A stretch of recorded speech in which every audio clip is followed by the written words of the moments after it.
Yo guys, what's going on? Ace is here today with another video. In today's video, we have the patch notes for patch 0.15 here in Escape from Tarkov. The patch has just started installation, and they have been doing this recently where they drop the patch notes right when they start the installation, which I actually really like. Gives us a good look at what's going to be added and what to prepare for the moment we hop into the game. Now, of course, they throw in a couple secrets here and there, but overall, I really like when they do this. Do me a favor, make sure you're dropping a like today. And of course, make sure you're subscribed to the channel for more Tarkov content. I have not spoiled this for myself. You're going to get the raw first impressions, first reaction here when it comes to these patch notes. It looks like, wow, there's a lot of stuff. Okay, I like that. All right, this update features a full profile wipe. I don't like that wording, Nikita. I don't like that at all. Better not be touching my PvE. We know they're not going to, or they would probably get canceled again, and we would just get our stuff back anyway, let's be honest. All right, factory rework. Let's check it out. All right. All textures and geometry of the plant building, interior rooms, cellar, structures, machinery have been completely redesigned while maintaining the general dimensions and layout of the original location. Sidebar is probably going to be a long video with how long these patch notes are. So strap in, 20-30 minutes. You shouldn't have anything to do right now if you're watching when it's uploaded anyway. We got rooms, basements, workshops have been refined while maintaining the large-sized objects of the original location. Okay. Some areas of the plant and cellar area that connects all four workshops have been expanded. Added outdoor areas around the plant. One of you guys commented something about that, and I actually didn't know about that. I really have no clue what that's going to look like, so that excites me. Added several new crosswalks at dead-end locations. Love that, especially for the PvP guys. Any additional access points is going to be great. Any additional lanes to utilize. PvP is going to be great. PvE, it doesn't matter as much, but I'm all for it. Improve the upper level area in the workshops for easier accessibility. Adjusted the spawns and extracts for PMCs and scavs to match the expanded areas. New spawns, baby. Oh, okay. Oh, man, I'm already excited. Improved the AI behavior for all location layout changes. Redistributed the loot and containers throughout the location. So I would assume that would compensate for any additional stuff added. I hope there is just maybe 10 to 20% more if, things are just a little more spread out, if that makes sense. But roughly the same amount. And added new tasks to location. Okay. New boss, Partisan. Added a new boss called Partisan. Not much is known about his background, people. Ooh, all right. Hold up. Oh, what is this? Oh, let me just, I don't even want to see any of that right now. That's going to piss me off. I'm going to get triggered. Put that at the bottom, Nikita. All right, so I like this right here. I haven't read all of it, obviously, but putting this little bit of lore here is super cool. Love that. All right, not much is known about his background. People say he is a combat veteran, has been obsessed with tripwires and booby trapping since those days. He is on good terms with Jaeger. Their goal and moral compasses seem to be aligned, or perhaps it's their military past that binds them together. Love this lore. Partisan holds firm to his principles in Tarkov, going after people he believes to be honorless and hunting them down, whether they are PMCs or scavs. Okay, a little bit of a twist I wasn't expecting there. He has no ties to other local bosses and tries not to cross paths with them. His view on traitors is similarly negative, with the exception of Jaeger. Your standing with Fence has no effect on Partisan's attitude towards you and cannot be increased or decreased by helping or killing him. Interesting. Now, I'm not going to scroll down here because it literally says karma here. So let's just scroll down and center it up for you. The boss appears in forest-type locations. He is more likely to appear in a raid with low karma PMCs. In this case, Partisan will hunt these players down. If there are scavs with low karma in the raid, they will also become his targets. However, any player has to be ready for the traps and expect a firefight when encountering this boss, regardless of their karma. Okay, so for PvE, if he's added to it, maybe we'll find out here later in the patch notes. But for PvE specifically, assuming he's in, I'm assuming if you are going into solo local raids that if you have high karma, you're not going to have Partisan in your raid at all. That's what I would assume. For PvP, he's probably going to be in every single raid. Partisan prefers a stealthy approach, taking advantage of the terrain, setting traps in advance, and only then engaging in open combat. The process of preparing and exploring a location takes up most of his time, while open confrontations are less frequent. When fighting against multiple opponents, he can lure one of the players to his booby traps, which is set up beforehand. The boss acts alone. He installs tripwires, actively uses grenades, and can move quietly through the terrain and track his target for a long time across the whole location. One thing I don't love is move quietly. Hopefully he actually has footsteps, because Bird Eye is one of the most overpowered bosses in the game because there is 0 footstep audio. All right, so oh man, there's a lot in this patch. I'm seeing spoilers with these bolded headers here. All right, this one might piss me off, so just, brace yourself. Karma added a new hidden parameter, Karma. The karma value changes depending on the player's actions. Generally, it can be increased by adhering to a more open playstyle and decreased for a dishonest playstyle.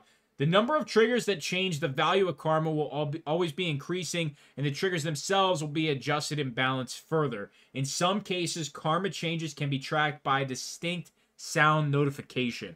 So it's not specific. I don't know if we'll get specifics here in the patch notes, but an example, a dishonest thing is extract camping. So, maybe on the task account, which has been pretty much dormant for a little bit, we've taken a step back from the tasking, we could probably get some low karma on that account and try and, figure out karma and figure out partisan, stuff like that. Map to map travel. I cannot believe this is ready. Holy shit. New game event marathon. Oh, is it only during an event? Well, let me read. During the marathon event, location transits will only be available in the corresponding game mode. Marathon is available only in PvP. All right, already don't have to worry about that, but we'll continue to check it out here so you guys know what we're missing for the PvE crowd, which is 99% of you. Players will receive a unique achievement for completing the marathon event. After the event is over, all location transits will become available in all raids. Added the ability to travel from one location to another. To move to another location, the player must enter the transit zone and select the appropriate option in the context menu. Before we continue here, I'm assuming this is not during the marathon event, because, this is the event marathon, and this is a marathon specifically is only available in PvP, and the bullet points end here. So I'm assuming this is general stuff for PvE included. That's just how it looks based on the layout that they have used here. So I'm going into this with the assumption, well, I don't know, because we have reference to marathon here. I don't know. All right, so let's, to move to another location, you must enter the transit zone and select the appropriate option from the context menu. Location transits are available after 7 minutes from the start of the raid, which is a successful survive status if you didn't know. During the transit, the player will be able to transfer some of the items found in raid, which will be moved to the stash for a certain price. After transferring items, the transit timer will begin. When activated the transit and transferring items, the ability to exit the current location will become unavailable, and the player will be forced to use the transit. When attempting to transit in a group, players can use the transit only if all living members of the group are in the transit zone. If you don't know, this should be by the vehicle extracts, by the way. If several players who are not in the same group use the transit at the same time, they'll be transferred to the next location together. Solo players can join a group and also transit to the next location together. That is a huge W, Nikita. That is very good. I can't believe that actually works. The available transit directions are marked with a dotted line on the location selection screen. Added the marathon achievement for visiting all locations in one raid. This is going to be cool. It's going to force you to bring food and water into raids, stuff like that. More ammunition. Hopefully, at some point in the future, if that's what they're going to do, you're going to need to be able to repair weapons in raids somehow or in an intermission screen or something. Whether that's bringing a Leatherman and a weapon repair kit. Something along the lines of that, because having low durability weapons going into a fresh new raid just doesn't make sense. If this is not available at all in PvE, that would kind of be upsetting, but I also understand it. We're not talking live raids here, especially for solo players. You're going to be on local raids, so it doesn't really make sense for you to, you know, be going map to map when you can just leave the raid and just go to the next map. I don't know. If it's in PvE, awesome. If it's not, whatever. Once again, separating the player base, which I haven't really made a video about because it's going to be all negative if I do. So I just don't really want to rant about it and be negative about anything. So let's hop into tripwires here. This one's going to be interesting. I think we are error-free for the most part. I don't think I have to do any editing up to this point, so that's nice. We love not being able to work. Tripwires added the Tripwire installation feature. Single-use consumable item. The Tripwire installation kit is required to install the Tripwire. The item cannot be found in raid or bought in the flea market. The kit will be available for purchase after completing Jaeger's task chain. Okay. When the item is in the inventory, the player gets access to the tripwire mode by using the B key on appropriate grenades. The grenade must be in the hand to switch to tripwire mode.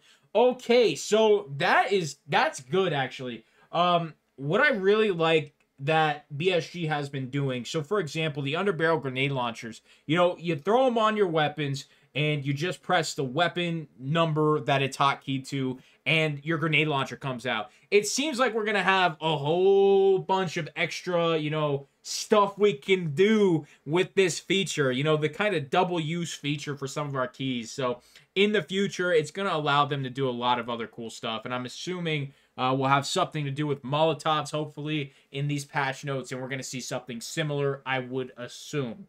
All right. The tripwire has a minimum and maximum installation length. It can be placed on any flat or slightly inclined surface. Any! Oh my god! Bro, PvE, it's not going to be, like, too crazy. It'll be really nice if you're, like, aggroing killer or something, though. Don't get me wrong. But, you know, PvP, you guys are going to have a fucking time with this one, man. Tripwires can be activated a number of ways: by shooting the wire from a short distance, by hitting the wire with explosion shrapnel, by hitting the wire with any physical objects, including players, bots, and items. Now, how does that work? What do you mean by items? Items don't, like, move, and if you're throwing something at it, that one's weird. Like, that an item would trigger it. Like, one way I could see it, if you see a tripwire at the bottom of like stairs, you could throw a weapon and that would trigger it. But I don't, like, items in general shouldn't trigger them. I just don't know how they would move without you being on some sort of, you know, inclined surface for it to roll, if that makes sense. I don't know on that one. During activation, the tripwire does not explode instantly, but with a fuse delay specifying the grenade's description. This is great. This is good. This is what a lot of people were worried about. Also, like, the impact grenade does have a fuse, guys. Like, if you throw an impact grenade and you're too close, you're not in the arming distance, it's like a regular grenade. It has like a 4 or 5 second timer or something like that. Tripwires can be disarmed. To do so, approach the booby-trapped grenade and disarm it through the context menu. Disarming takes a certain amount of time. Having a multi-tool in your inventory significantly reduces the disarming time. Okay, this is great. This is really good. Having a multi-tool on you, seeing special slot utilization for certain things in raid. This sets us up great for the lockpicking skill in the future. You know, a whole bunch of stuff. I love this patch already. I'm seeing a lot of great innovative stuff, and I'm excited. I love this. After disarming, you can pick up the grenade using the tripwire. That's super cool, too. Tripwires disarm on their own after a certain amount of time. Okay, so does that only apply to players? Because if Partisan's in the raid, you know, I would assume those tripwires will last indefinitely. I would assume they're going to be somehow different from player-placed tripwire, if that makes sense. We'll just have to see. All right, so we have bipods and weapon mounting. Added the ability to mount weapons and use bipods. To mount a weapon, the player must aim at a suitable horizontal or vertical surface and press the mount key, which is going to be your V key by default. The recoil and stamina consumption is reduced when firing a mounted weapon. This is something we've been doing in Call of Duty for a few years now, if you guys are COD fans. So it should be something that you're already kind of used to if you do partake in playing Call of Duty. To mount a weapon on a bipod, press the bipod toggle. which is going to be Control V by default. So very easy to remember. Then point at a suitable horizontal surface and press the mount weapon key. So to, I would assume, fold down the bipod, you're gonna press Control V. And then when you're at a surface the bipod can go onto, you're gonna press V. That is how I'm assuming that's gonna go. The recoil, stamina consumption, and weapon sway is greatly reduced when firing a bipod mounted weapon. Literally the first thing I'm gonna do with bipods when I test it is I am going to go on a long range map, try and find a, you know what? A great way to do it would probably go to Big Red on customs, throw that bipod in the window, and, throw some tracers on, and whatever weapon you're using, just mow down whatever is across the river. That sounds extremely fun. I'm definitely going to be doing that when we do some testing here and make some content.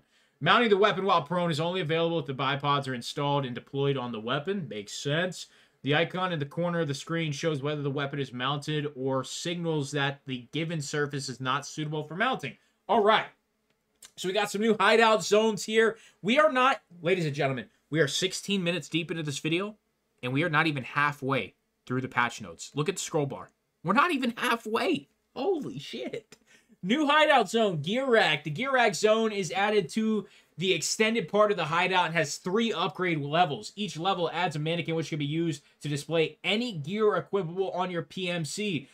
That's just more storage, baby. We love that. You can equip gear from the mannequin or exchange the gear already equipped by your PMC for the mannequin's gear. So this is kind of an upgraded preset. Pouch items and special slot items do not apply to equipping and exchanging. That's good, to be honest. Mannequin gear is displayed in the list of kits window. You can equip a kit from the mannequin there. All right, very cool. We did see some preview images of this way early on. That's going to be exciting. All right. New hideout zone, Cultist Circle. This is one we did a ton of speculating about, and I'm really excited. So, the new Cultist Circle is located outside the main hideout. What's that mean? Like, do you go out the security door? Something like that? You can sacrifice up to 5 items in the Cultist Circle. The value of each sacrifice item is added up. This total determines the value of items received as a gift from the cultist. The cultist cannot deliver items while you are in the hideout. The value of a single sacrifice... If the value of a single sacrifice is above a certain threshold, there is a 25% chance to receive items needed for active tasks in unfinished hideout zones. That's pretty cool. The value of the sacrificed items is increased further by bonuses from the Sacred Amulet, which will you have to... Oh, I see something coming up that might make some people a little upsetty. The value of the sacrifice item is increased by the bonuses from the Sacred Amulet. Do you have to have this in your special slot or just in your inventory? Or is it something you can place on top of the Cultist Circle? Like, is there going to be a... It's kind of like the Hall of Fame. You know, you have the dog tags. Can you place the amulet, like, in it, on top of it, kind of at the top, and then it increases it? I don't know. And then hideout management skills. So now I regret not actually grinding that up. But players who have purchased the Unheard Edition will have the Cultist Circle built instantly. Listen, man, this is, you know what? Let's save it for another video, shall we? I will say the Unheard Edition has been balanced very nicely, and I'm glad they're still trying to give us a little something. That's all I'll say. As for, is it pay to win? I don't really think so. You got to put shit in and get shit out. It depends on what the initial build price is. It seems like it's one-time thing. If it's like 5, 10, 15 million rubles to actually build this thing out, which it might be on the first day, everybody buying everything off of the flea market. It is what it is. That's all I really have to say about that. AI enemy reaction system. So, okay, this is PvE. This seems to be all PvE only, so this will be very interesting. I see new weapons down here. I'm excited. Added variation in AI behavior when spotting another AI or player in PvE mode. Okay. Behavior model is chosen depending on the lore relationship between the factions. Possible reactions. Instant aggression and attack. friendly unless shown aggression, total friendliness, warning and attacking if not obeyed, neutral unless shown aggression. Interesting.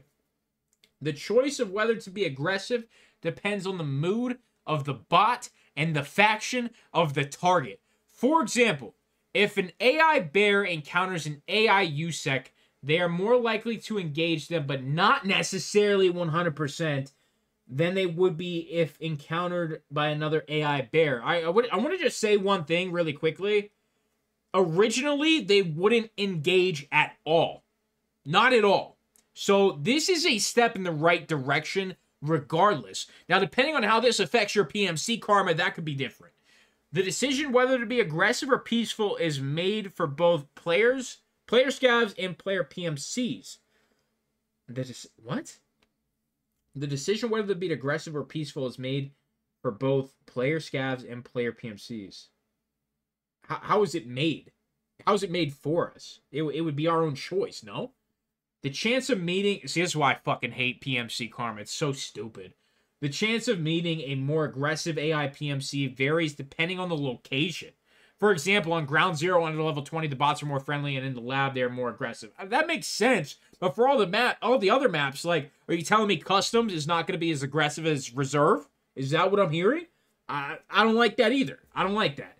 Faction interactions will be implemented and balanced further in both PvE and PvP modes. Listen, man, I'm shooting everything on sight still as a solo PvE player. I don't give a shit. Lower my karma, bring Partisan on, more loot for me, more interesting and fun new stuff. I'm shooting everything on site. You know, maybe I try and test it out, but oh, look at all these new things. Oh, yeah. Oh, I'm happy. Okay. Yeah, like I said, I'm shooting on site. I don't really care. New weapons, equipment, and loot. Holy. Here we go. All right, we got the Uzi. All right, that's going to be chambered at 9mm. That's going to be a ton of fun to use. I'm assuming that maybe this Pro version might have a couple additional things you can throw on it. Maybe it's just more ergo and it's built a little different. Maybe you can throw an extra rail on there or something. Maybe a couple extra things on the stock. I have no idea, but I like that. We have the Uzi Pro pistol, the Uzi Pro SMG, and then just the Uzi. So we'll see what's going on with that. We got the SR3M chambered in 9x39. That's going to be a lot of fun to use. Then we have the Desert Eagles. And we have 50 AE. Oh, I'm so happy to see that. So we have the MK XIX 50 AE pistol. We got a lot of them here. We got 5 different ones. We have the L5s, chambered in 357 and 50 AE. Listen, man, I was really hoping we would get 357, 44, and 50 AE, but just seeing 50 AE is there, that makes me extremely happy. I'm very happy about that. So we got 5 different Desert Eagles. Love it. More chances to find them. I'm going to be using them a ton. You're going to see a lot of Desert Eagle gameplay from your boy. The Zero to Hero runs are about to be Desert Eagle to Hero runs, let me tell you. U.S. Ordnance M60. Here it is, chambered in 308. I actually bought a ton of 308 ammunition just throughout the day today. So I'm sure it's not going to last very long considering we're going to have 100-round box mags. But we'll see. M60 in the game. I'm excited. So updated weapon models. The Val got a little bit of an update. We got the VSS with a little bit of an update. And then we got the Kettering Clins getting a little bit of an update. New caliber, obviously, 50 AE. New ammunitions, 50 AE FMJ. Oh, there's 4 of them. I love to see that. We got the JHP, the Copper Solid, and the Hawk JSP. Love that. It's going to hopefully be, you know, a nice mix. I would hope that the highest penetration is going to be through Armor Class 5. Maybe. Maybe. At least. Please. Nikita. I'll pay. Listen, Nikita. I'll pay $1,500 a round. I'm paying it. I'm paying it. 40 every restock, 1,500 a round. Give it to me. I'm paying it. All right. New weapon attachments. Cool. Love to see that. Adjusted the functionality for pistol grips on the Makarov BM pistol. If there's no quick drop, why am I tripping? If there is a quick drop button on the grip, the interaction animation with the pistol is changed. Okay. Improve the AUGs, updated grip animation, and a visually operating gas piston. Okay. Added some animation variations depending on the installed attachments for new and updated weapons. That's pretty cool. Updated grenade animations, probably for the tripwire stuff. And oh, you know what I didn't see? I didn't see Molotovs. That's interesting. Added new types of equipment, armor, helmets, loot. New loot. Are we getting streamer items? I was not contacted. Nikita, let me get in patch point 16, baby. I'm one of the main ones carrying PvE right now. There's a couple other guys out there doing their thing, but hey, let me know. Let me know. New options for character customization. Love to see that. Hopefully some new clothes, some new cool stuff. I would love just like, I don't know, like a really all blacked out. I want to be all blacked out on some like, what is the other faction that's not yet introduced? Is it Black Division? I think it has the patch insignia is a scorpion, if I'm not mistaken. Could be wrong. Like, let me get some of those clothes. Those things are sick. All right. Oh, look at all these quality of life improvements. Oh, it's just zoom adjustments. Oh, wait. Added the ability to smoothly adjust zoom for the following optics. Is this variable zoom? Did Nikita actually get that in his patch? We covered that. We didn't have a very good, high quality video of it, but ton of scopes. Wow. So it's going to be all in your mouse scroll wheel. Okay. Very cool. Selecting grenades with G. A new icon with the hotkey G is available in the quick access bar. To display a grenade the player will equip first, you can select a specific grenade by holding G. Very similar to your healing. The healing, pick which limb. I don't actually do that at all. I don't think I've maybe done it once in an emergency situation, but it's not something I actively really do too much in PvE. You don't really get in situations where you need to be completely honest. Drop-down list displays only unique grenades with their respective quantities.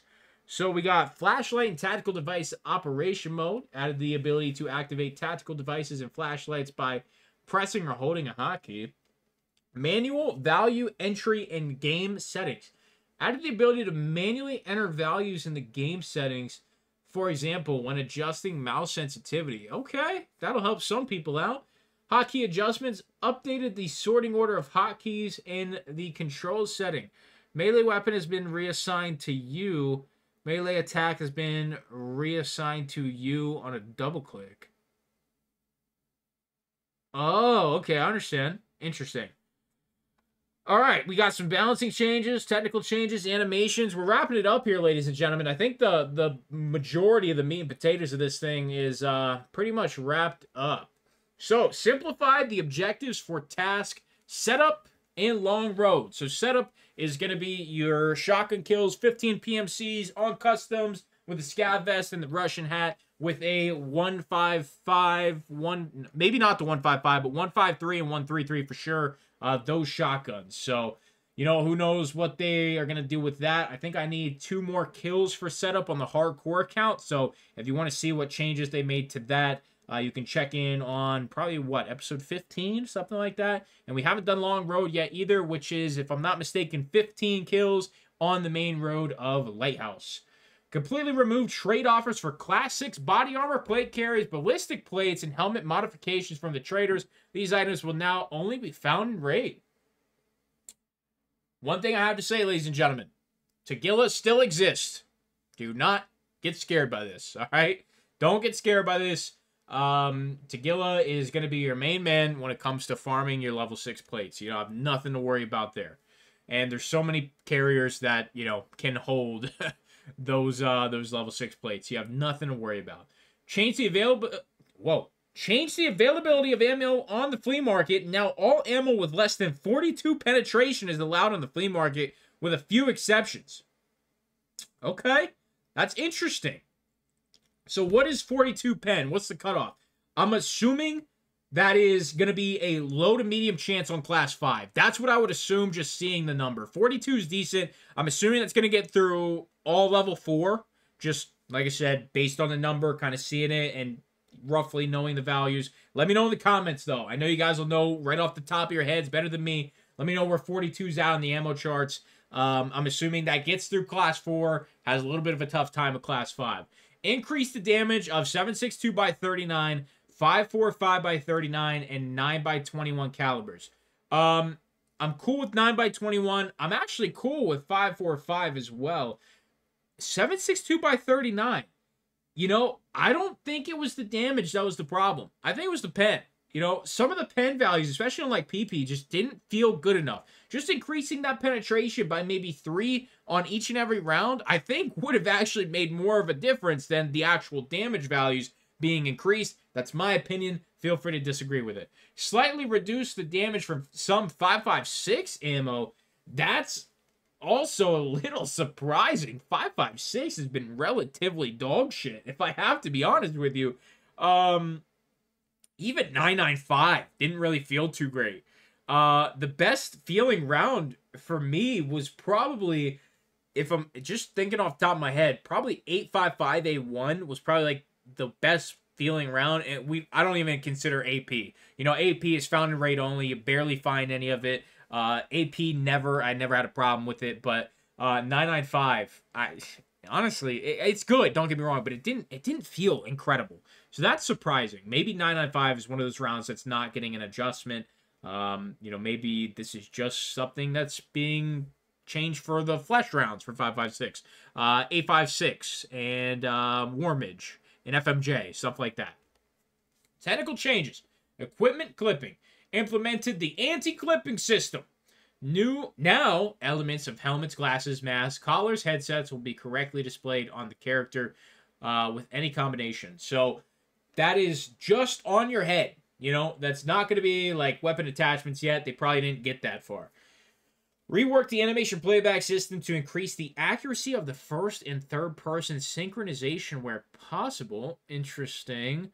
Optimize left shoulder animations for more smoothness. That one's huge. That one is huge right there.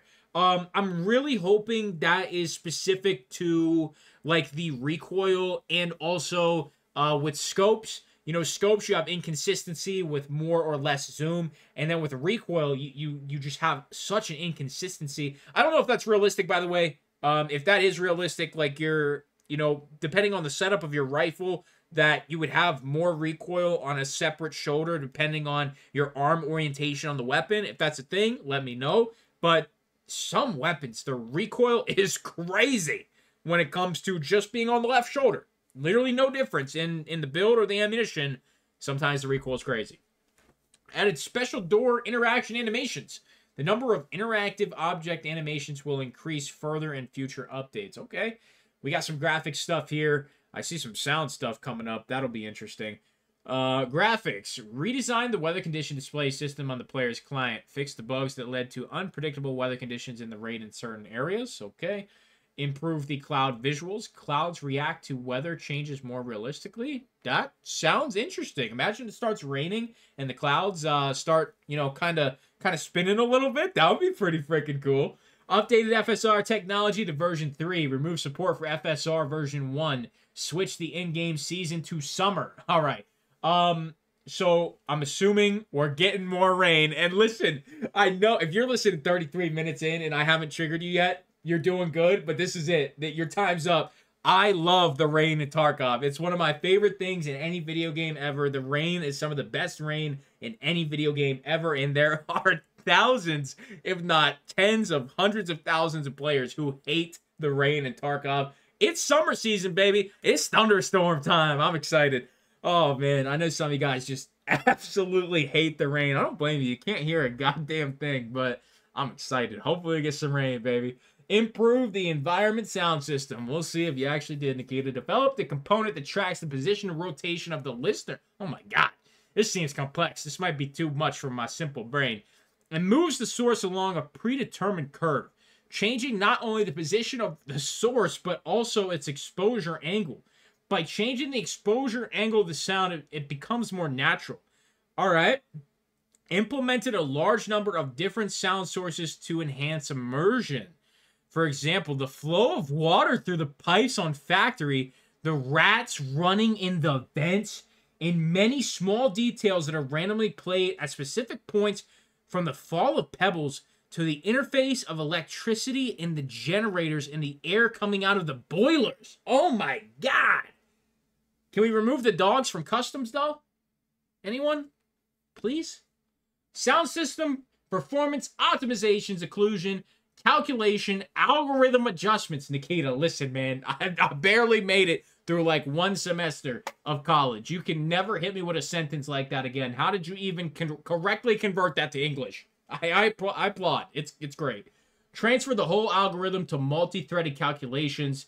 Finalize the search and calculation of the angle between the source and the listener. Improve the use of depth and determine its effect on the sound. Improve the curve tuning, which is responsible for volume decay and sound propagation in complex geometry locations. With these adjustments, the overall sound is smoother with a better grasp on the sound's source location. Listen, all this sounds nice on paper, but we have to see how it is in RAID, because every single time they make sound adjustments, can't handle it. All right, active headset adjustments. Improve the separation of weapon sounds and other sounds into different compressor channels. Added the splitting of sound subgroups and increased the number of customizable parameters for more control. Added the frequency response, noise reduction level, and compressor values, as well as their technical specifications to match the specs of real headsets. Recorded the real active headsets that are used in game, the sound of shooting and environmental sounds in them to allow further fine-tuning. The positioning of the sounds, distance awareness, and the sound of in-game active headsets were noticeably improved. All headsets have their own unique equalization, resulting in different sound for all headsets. Listen, this is something we have needed for the longest time. You don't want to just put a headset on and the calculations and, you know, the distance you can hear all is the same or percentage based. This is great. I love this, and it's really going to allow some headsets to truly shine, and then some headsets are just going to be completely useless. Right now, I do not like the Sordins. I think they're the worst headset in the game, but with an update like this, they could be actually really decent now. We just have to use them, test them. I'm more than willing to throw a pair of Sordins on the moment this patch goes live, and probably never use them again still. But we'll have to see. Anti-cheat update. Implemented protection against a series of exploits related to monitoring loot on player/locations using forbidden software. Implemented protection against a series of exploits related to network synchronization and unfair movement using forbidden software. Personally, I would not have put specifically what you were doing in here. It's going to allow the cheat providers to get ahead of you by 8 to 10 hours. But to be completely honest with you, that doesn't concern me. I only play PvE. All right, let's hop into a list of Okay, we still have some stuff here. We still got some stuff. We're pretty much at the end of the patch notes. Recording saying just about 38 minutes. So we've been cooking. We've been cooking, ladies and gentlemen. Hopefully it gave you something to do while you're waiting for the patch. Let's hop in. Fix the number of visual bugs in geometry, textures, and culling on all locations. Fix the incorrect status of the DSP transmitter in solo PvE if the player entered the hideout before the raid. Big W. Good job. That's one a lot of people were complaining about. Fixed the visual artifacts. You know, when you talk for 38 minutes, ladies and gentlemen, you start to fuck up. So I apologize. Not going to edit it out. I don't have to. You guys can timestamp it and clown on me and give me that free engagement. I appreciate you. Fix the visual artifacts when using FSR 2.2 on Ground Zero and Streets. Fix the synchronization of loot state in the container when the weapon was folded inside the container. Interesting. Fixed an issue that caused the explosion effects of a thrown grenade to be missing in certain cases. That one was huge, man. Especially in PvE and Factory. I'm throwing grenades, trying to kill Tagilla, and they're just not doing anything, man. Like, incredibly annoying. So, love to see that fixed. I pretty much figured it was going to be fixed immediately, and it's actually been an issue for almost 2 weeks now. So, longer than I expected it to be, but all good. Fix the incorrect player dog tag status when transferring through BTR. Didn't even know that was a thing. Fix the automatic vaulting triggering when a player interacted with the inventory with the vaulting and forward keys pressed. Didn't know that was a thing either. Fix the soft lock when using a weapon that was looted from an airdrop in the same raid in PvE mode. Wow. All right, some of this stuff I didn't know was a thing, so that's great it's being fixed. Fix the display of repair kits icons when using them from a container. Fix the incorrect bot spawn points in PvE. Okay. Maybe when they spawn right next to you. Fix the display of the killer's nickname on the post-raid screen in a situation where the killer died before the grenade they threw exploded. All right. Fix the soft lock when closing inventory while click dragging weapons. Fix the Torrey Pines Logic T12W sight display showing over the character's hands when fixing malfunctions. I believe that is the thermal reflex sight, if I'm not mistaken. I could be wrong. Fix the incorrect behavior of rogues when interacting with the USEC faction players. So I'm assuming maybe they were getting engaged or they weren't engaging. Fix the incorrect display of KD in short and full profile statistics. Fix the incorrect display when sorting weapons by level on the mastering screen. Okay. Fix the incorrect display of the longest effective shot in player statistics. Fix the soft lock when interrupting medicine animations in certain cases. That one affected me for sure. Fix the duplicate task conditions in certain cases. I wonder if that is with the operational task, because there was multiple times where if I just replace task long enough, I can get the exact same task. Like, for example, recently, my most recent one was survive 4 labs raids. I had 2 of those tasks, and I just had to do all 4 raids, and I completed 2 tasks for the price of 1. Fix the decal display in the hideout. Fix the insurance letter storage time for the Unheard edition. So storage has been actually disappearing after like 4 to 7 days. It's supposed to be 14 days. So good to see that is fixed. Ladies and gentlemen, we made it. We made it. One thing that we do not have is Molotovs. They didn't make it. They did not make it in patch 0.15. That's pretty surprising. I wonder what the holdup on that was. I'm assuming probably the splash area of the, the alcohol and or the fuel, whatever it's going to be, and not being able to figure that out. That's just what I'm assuming. Maybe they try to throw that in Arena first and work on it from there. But that is the patch. A lot of great stuff, man. A lot of great stuff. I'm going to go over all this again and make a list for myself on the order I want to test certain things. For example, Factory is going to be first. We're going to check out Factory immediately.